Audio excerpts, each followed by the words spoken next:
Hello, faithful friends of the internet. Today we have a special Rebind project. Now, this video, I forgot some things. I forgot to record me taking apart the Bible. I skipped a couple steps, very small, but still we got me rebinding a couple Bibles for a good friend in life and in ministry. And I am sitting here reading my Bible, watching my son play with his doohickey thingy, enjoying life as we just finished the project. So enjoy watching, like and subscribe our channel, and stay tuned for more videos from Frost Leather on how to rebind Bibles. In Jesus' name, amen.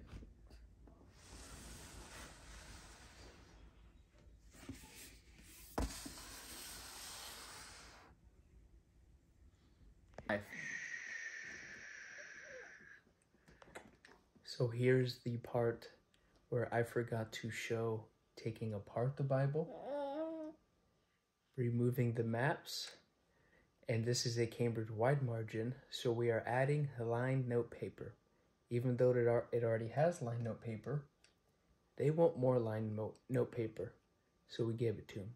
So let's jump back in.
you.